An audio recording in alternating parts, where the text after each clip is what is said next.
नमस्कार, मैं हूं नीरज मेहरा और आप देख रहे हैं A1 टीवी का खास कार्यक्रम मुद्दा है गरम। मुद्दा गरम बात करेंगे हम राजस्थान में होने वाले दो विधानसभा सीटों पर उपचुनावों को लेकर। धरियाबाद और बल्लभनगर सीटों पर उपचुनाव होने जा रहे हैं और दोनों ही चुनाव सीटों को लेकर कांग्रेस और भारतीय जनता पार्टी दोनों ही पार्टियां अपने अपने दावे कर रहे हैं।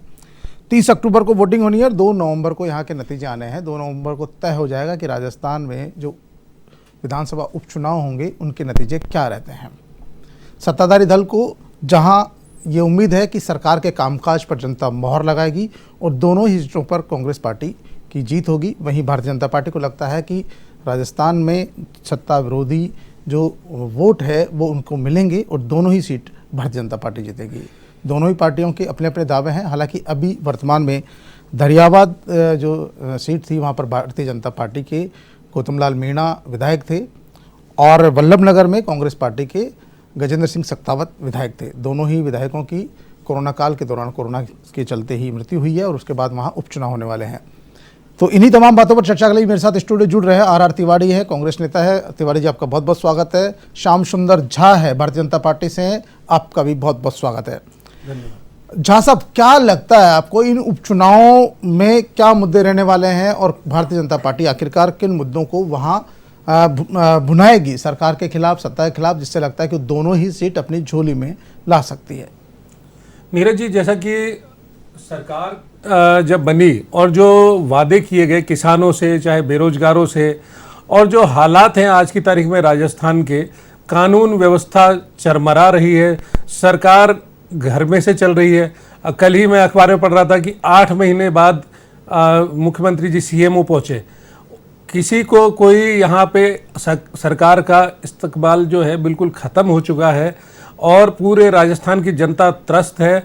कानून व्यवस्था चरमराहट के दौर में बिल्कुल चरम पे पहुँच चुकी है।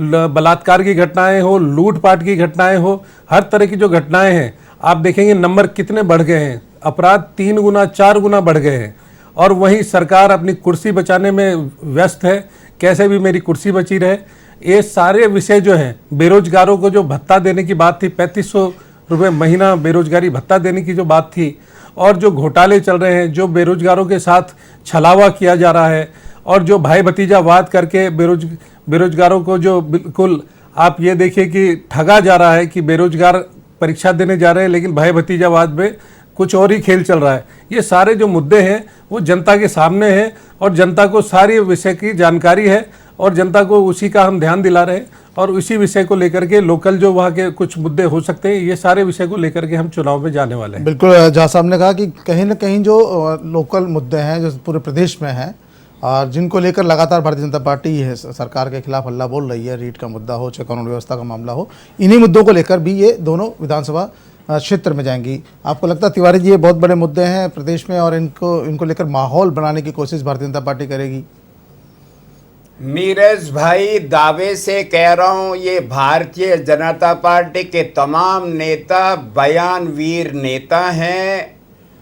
झूठे आरोप लगा करके जीत की कोशिश करना चाहते हैं। श्याम सुंदर जी, पहले तो ये तो बताओ, जब बल्लभनगर में चुनाव हुआ था पिछली बार, गजेंद्र सिंह शेखावत चुनाव जीते थे, आप नंबर 2 पर भी थे या नहीं थे? आपने रणधीर भिंडर को मना लिया क्या? ये गुलाब चंद जी कटारिया आपके नेता है या आपकी पार्टी को हराने की इन्होंने कोई सुपारी ले रखी है?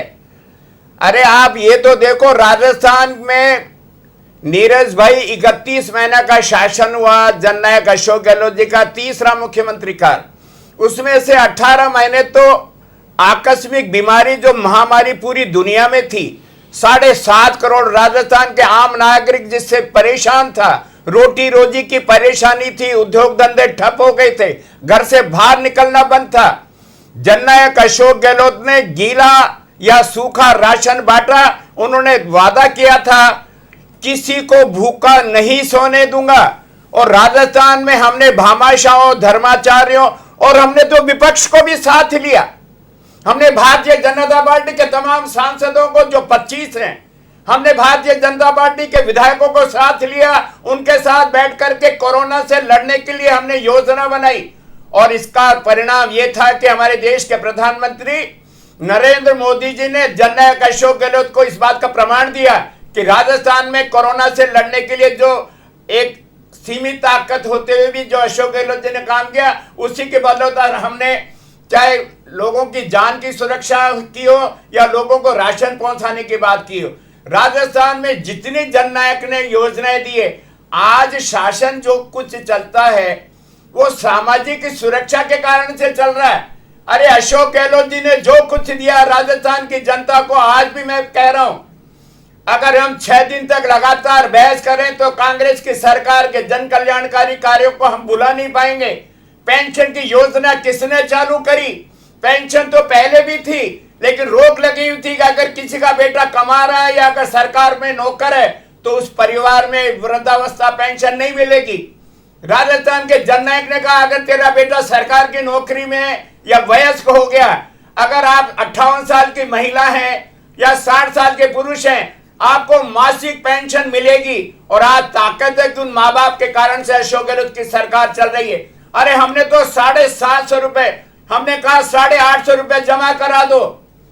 कोरोना काल में लोगों की जमीन जायदाद बिक गई, लाखों रुपए का बिल बना, दवाओं का पता नहीं था, अचानक ये महामारी दुनिया में थी, डॉक्टरों के पास में दवाइयां नहीं थी, लोगों ने जमीन जायदाद बेच करके अपने लोगों की जान बचाने की कोशिश करी और उसी का परिणाम है अशोक गहलोत दुनिया में, राजस्थान में पहली बार जो देश में अनूठी योजना लेके आए। उन्होंने कहा 850 रुपए जमा करा दो मुख्यमंत्री चिरंजीव बीमा योजना में, आपके परिवार के संपूर्ण साथियों का बीमा होगा, सरकार के अस्पताल हो या निजी अस्पताल हो। हमने जान बचाने के लिए बीमा योजना शुरू करी। और नीरज भाई आपको पता है, पहली बार पूरे देश में निशुल्क दवा, निशुल्क जांच की अगर किसी ने पहल की, वो जननायक अशोक गहलोत था। हमने लोगों को राशन दिया, लोगों को दवा दी, लोगों को ऑक्सीजन के लिए भारतीय जनता पार्टी के केंद्र से लड़ाई लड़ते रहे। भारतीय जनता पार्टी के 25 में से 25 सांसद दिल्ली की सरकार के सामने नहीं गए। अशोक गहलोत जी ने अपने मंत्रिमंडल के 3 साथियों को भेजा, हाथ जोड़ से कहा करोड़ों लोगों का भविष्य है, केंद्र सरकार ऑक्सीजन का केंद्रीकरण करना चाहती है, राजस्थान में लोगों को ऑक्सीजन की कमी है, हम लोग ऑक्सीजन के लिए लड़े, हम रेमडेसिविर इंजेक्शन के लिए लड़े और केवल इसलिए लड़े कि हमारा राज्य का एक भी आदमी दवा के कारण से नहीं मरे, हमारा एक भी आदमी ऑक्सीजन के कारण से नहीं मरे। और ये सारी बातें हमको लगता है कि चाहे बल्लभ नगर का चुनाव हो और चाहे धैर्यवत का चुनाव हो, अब की बार दावा कर रहा हूं धैर्यवत का चुनाव भी हम जीतेंगे और राजस्थान में फिर दोनों विधानसभा के चुनाव जीतेंगे। केवल इसलिए जीतेंगे कि राजस्थान की सरकार अहंकारी सरकार नहीं है। आप कह रहे हो किसानों के बारे में, पूरी दुनिया, देश, गांव का आदमी जानता है लक्ष्मीपुर की घटना की लाश की खून अभी सूखा नहीं है। शाम जहां तिवारी जी कल जो गंगानगर में जो लाठीचार्ज हुआ उसके बारे में बताइए। आप मार रहे हो देश के गृह मंत्री, लाठीचार्ज हुआ किसानों पे गंगानगर में, उस पर भी बता दीजिए तिवारी जी। अब किसान गरसाना में कैसे दौड़ा दौड़ा के पीटा किसानों को, वो भी बताइए। आपके जुमले जननायक जी ने कैसे मारा है किसानों को, वो भी बताइए। छुपाना चाहते हो। और आपदा में जो अवसर ढूंढा आपने, कैसे तिजोरियां भरी आपने आपदा में अवसर में, वो बताइए जनता को। आज 60 लाख किसान आज भी इंतजार कर रहे हैं कर्ज माफी का और 100 के आसपास किसान आत्महत्या कर चुके हैं कर्ज माफी का इंतजार करते करते। उसके अलावा कर्ज में डूबे हुए किसानों की जमीनें नीलाम हो रही है, बैंक नीलाम कर रहे हैं किसानों की जमीनें। ये भाषणबाजी, ये भाषणबाजी चुनावी भाषणबाजी है। आपने धरातल पे जाके देखिए। मालिक भारत का वित्त मंत्री होता है, राजस्थान की सरकार राष्ट्रीयकृत बैंकों को हम दबा नहीं सकते। तिवारी, जब सरकार ने इतने अच्छे काम किए हैं तो क्या कारण है कि क्योंकि जो है अभी तक प्रत्याशियों की घोषणा सरकार नहीं कर पाई, पार्टी नहीं कर पाई है। जब इतना कुछ अच्छा किया तो फिर सरकार पार्टी को अपने उम्मीदवारों की घोषणा भी कर देनी चाहिए। दोनों ही पार्टियां डरी हुई है, कहीं ना कहीं लगता नहीं है नीरज जी। क्या हमसे पूछ के करेंगे क्या? हमारा इंतजार क्यों कर दिया? क्या भारतीय जनता पार्टी से डर क्यों? भारतीय जनता पार्टी से डर क्यों? दोनों ही तारीख को हमारे दोनों उम्मीदवार घोषित हो जाएंगे नीरज भाई, और दोनों सीटें जीतेंगे। रणनीति के तहत अभी हम पत्ते नहीं खोल रहे। झा साहब, जिस तरह इन्होंने एक के बाद एक कई योजनाओं को गिनाया है, आपके सामने रखा कि इतने सारे काम सरकार ने किए हैं और सरकार के काम के दम के आधार पर ही प्रदेश की जनता, सूबे की जनता और खासतौर पर दरियावद और वल्लभ नगर की जनता कांग्रेस पार्टी को वोट देने वाली है। लेकिन मुझे लगता है झा साहब, क्योंकि कांग्रेस डर रही है तो भारतीय जनता पार्टी भी कहीं बहुत ज़्यादा खुश नहीं है, वो भी अपने उम्मीदवारों की घोषणा नहीं कर पाई, जबकि वो तो विपक्ष में है, उनको तो कर देना चाहिए था। नीरज जी, ये जो घोषणाएं हैं कि उम्मीदवार कौन होने वाले हैं वो सब तय है। 8 तारीख को नामांकन दाखिल किया जाएगा और वो सबके सामने आ जाएगा। और रही बात कांग्रेस के कार्यकाल में जो काम हुए हैं, आज महिलाएं थाने तक में सुरक्षित नहीं है, घर में सुरक्षित नहीं है, रोड पे सुरक्षित नहीं है, शहर में सुरक्षित नहीं है, गांव में सुरक्षित नहीं है, खेत में सुरक्षित नहीं है। ये दलित महिलाओं के साथ इतने बलात्कार की घटनाएं हो रही है। आप जननायक जी से पूछिए, आप कब तक घर में बैठ के ऐसे मूक दर्शक बने रहेंगे? तो आप निकल के आइए, संभालिए। श्याम सुंदर झा 8 महीने से कहां थे? 8 महीने से कहां थे? कुर्सी बचाने के लिए घर में बैठे रहे चुपके। चुनाव के माध्यम से ही नहीं, वो यह सत्ता पर काबिज होना चाहते हैं। अब तो मुख्यमंत्री जी निकले हैं और 8 तारीख को नामांकन कराने भी जा रहे हैं। तो कहीं ना कहीं देखिए, क्योंकि सरकार को, कांग्रेस पार्टी को भरोसा है कि राजस्थान में जो सरकार ने काम किए हैं उनके बूते पर वो उपचुनाव में जा रही है। और भारतीय जनता पार्टी को लगता है कि जो सरकार कहीं ना कहीं विफल रही है, जो जन विरोधी नीतियाँ हैं, उनको मुद्दा बनाने जा रही है। वल्लभ नगर हो, दरियाबाद हो, दोनों ही जगह दोनों ही पार्टियां अभी तक उम्मीदवारों का फैसला नहीं कर पाई है। कहीं न कहीं डर दोनों ही पार्टियों को है, और ख़ास तौर पर क्योंकि दोनों ही पार्टियों में जो है भीतरघात का डर है। क्या लगता है श्याम जी, भीतरघात का डर दोनों ही जगह है? वल्लभ नगर में जिस तरह से हालात बने हुए हैं, और ख़ास तौर पर पार्टी के सामने भी बड़ी विकट स्थिति है कि वो कटारिया जी की बात माने या पार्टी की बात माने या चुनाव का जीत का गणित देखें। कहीं न कहीं ऐसा लगता है कि अब पार्टी में नेता ज़्यादा बड़े हो गए हैं, पार्टी कहीं छोटी हो गई है, नेताओं के दबाव में पार्टी को काम करना पड़ रहा है।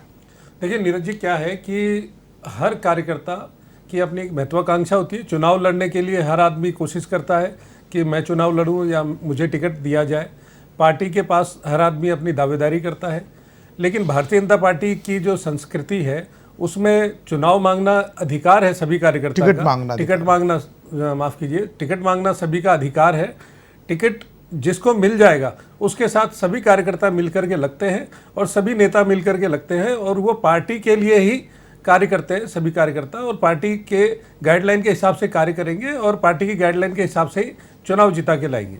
तिवारी जी, आपको लगता है अब आजकल कोई अगर नेता जो है मृत्यु लोक में समा जाता है या मृत्यु हो जाती है तो उसके बाद में उसके परिवार के लोगों को ही टिकट देता है, जबकि उसी विधानसभा में ऐसे दर्जनों सैकड़ों कार्यकर्ता होते हैं जो जिंदगी भर पार्टी की सेवा करते हैं, लेकिन उनका नंबर कभी नहीं आता, क्योंकि पार्टी को भी जो है कहीं न कहीं उसकी जो है जीत का एक देखना होता है कि, और उसके परिवार के किसी पत्नी को, बेटे को, बहू को या किसी न किसी उसके पारिवारिक रिश्तेदार को, निकटवर्ती रिश्तेदार को टिकट दिया जाता है। ऐसी स्थिति में लगता नहीं पार्टी के जो कार्यकर्ता, वफादार कार्यकर्ता है, उनको बड़ा आघात लगता है। वो सोचते हैं कि हमने ज़िंदगी भर दरियाँ बिछाई और अब जाकर भी टिकट हमको नहीं मिला। देखो नीरज भाई, राजनीति जीत की राजनीति है। जो जीतता है वो राजा कहलाता है। भावनाओं का खेल है ये, भावनाओं का खेल नहीं। जीत के घोड़े पे सवार होती है, चाहे वो बीजेपी हो और चाहे कांग्रेस हो या कोई सा भी दल हो। स्थितियां तो स्पष्ट है, और ये बात भी सही है कि इतिहास दोहराता है कि सिंपैथी उसके परिवार के साथ में हो जाती है कि भाई इसके परिवार में से पति चला गया या पत्नी चली गई। तो इन्होंने भी अभी राजसमंद में यही किया ना जी। ये भारतीय जनता पार्टी वाले कहते हैं हम चाल चरित्र और चेहरा, और हम कांग्रेस, हम कार्यकर्ता बेस वाली पार्टी, हमारे आपके जैसे नहीं चलता भाई, परिवारवाद नहीं चलता, परिवारवाद नहीं है। ये परिवारवाद के बिना तो फिर किरण माहेश्वरी की बेटी को क्यों लड़ाया? हमारे यहाँ तो आरोप 70 साल से लड़ रहे हैं, हम तो एक परिवार के हैं, हम भाई भतीजावाद चलाते हैं, सब चलाते हैं, हम तो स्वीकार करते हैं। लेकिन जो चाल चरित्र की बात है, श्याम सुंदर झा, आप वादा करो धरियाबाद में आप दिवंगत नेता के बेटे को चुनाव लड़वाओगे या किसी नए कार्यकर्ता को चुनाव लड़वाओगे? तिवारी जी मैं आपसे कह रहा हूं हम तो लड़वाएंगे, क्योंकि ये तो इनके हाथ में नहीं है, इसलिए भारतीय जनता पार्टी का चाल चरित्र चेहरा है।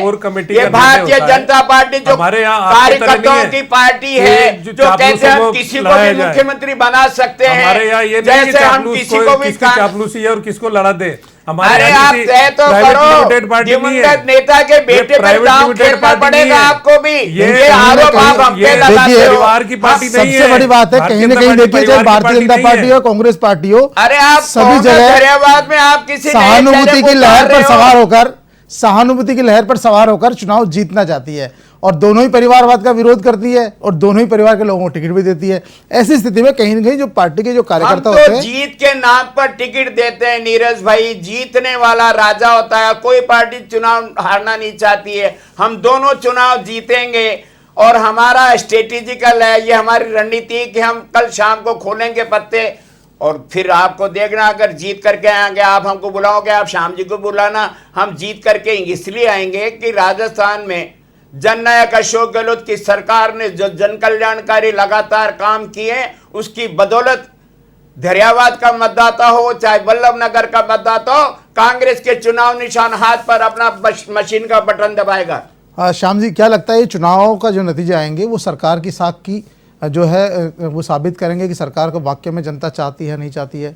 आप किस तरह देखते हैं इसको? देखिए नीरज जी, जनता त्रस्त है, जनता का हाल बहुत बुरा है। राजस्थान की जनता आज अनाथ महसूस कर रही है। जिस प्रदेश की जनता ने 8 महीने तक सीएम को अपने क्षेत्र में नहीं देखा, 8 महीने तक सीएम अपने घर से नहीं निकला। अरे आप सुन लीजिए, आप बौखलाइए मत, आप सुन लीजिए, आरोपों को तो बताओ। तिवारी जी सुनिए तो सही, 15 रुपए पर सिलेंडर बढ़ाया राजस्थान में।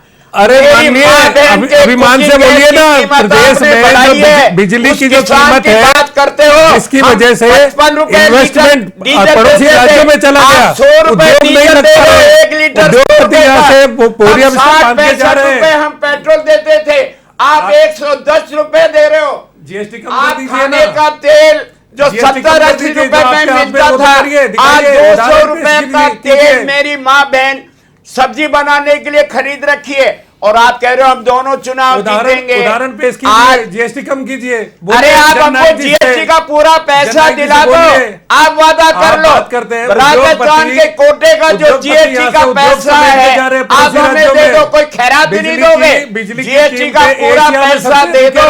हम भी हमारे बिजली की दरें कम कर देंगे, डीजल पेट्रोल के ऊपर हमारे टैक्स कम कर देंगे। केंद्र सरकार हमें हमारा पैसा देती नहीं, लूट रही है केंद्र सरकार।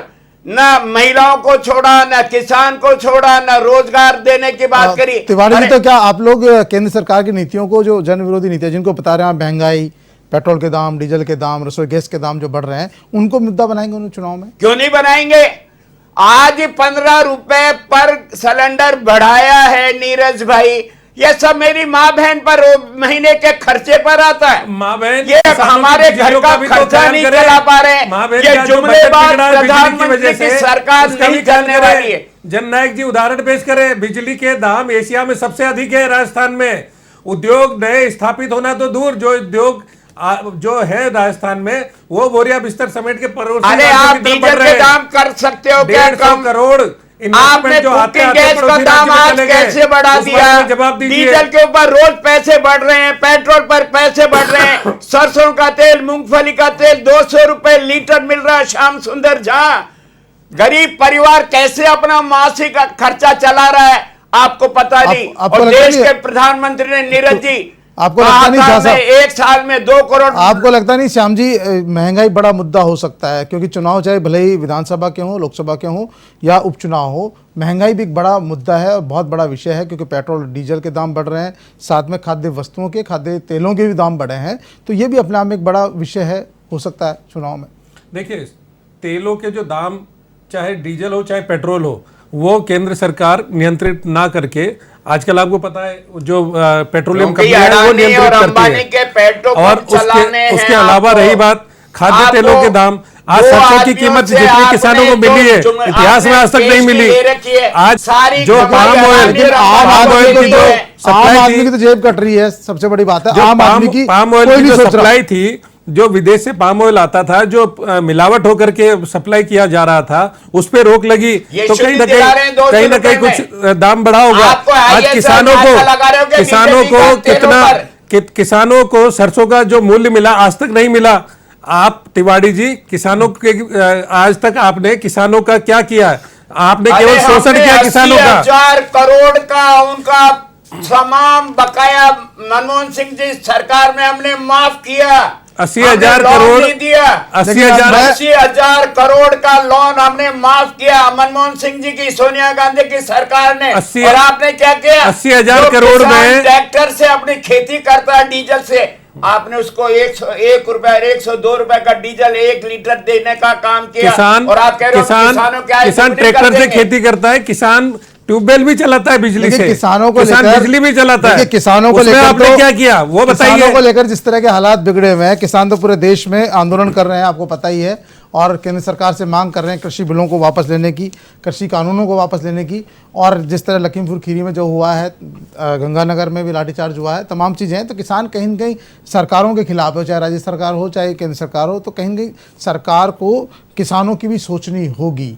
और जहाँ तक बात है, श्याम जी को लगता है कि जो दोनों उपचुनाव के जो नतीजे आएंगे वो राजस्थान सरकार के जो लोक कल्याणकारी नहीं है, जो अलोकतांत्रिक कार्य हैं, चाहे महंगाई हो, चाहे कानून व्यवस्था हो, या फिर जो बेरोजगारों से जो छलावा किया गया उसका नतीजा होगा। वहीं तिवारी जी को लगता है कि राजस्थान सरकार ने खासतौर पर मुख्यमंत्री अशोक गहलोत के नेतृत्व में जो काम हुआ है उन कामों पर मोहर लगेगी और इन दोनों विधानसभा उपचुनाव में कांग्रेस पार्टी को जीत मिलेगी। ये सरकार की जीत होगी और इन्हीं जो चुनाव परिणाम होंगे, नतीजे होंगे, उसके आधार पर आने वाला राजस्थान का भविष्य भी तय होगा। मुद्दागरम में आप दोनों आए, आप दोनों का बहुत बहुत धन्यवाद। ताज़ा तरीन खबरों के लिए देखते रहिए A1 TV।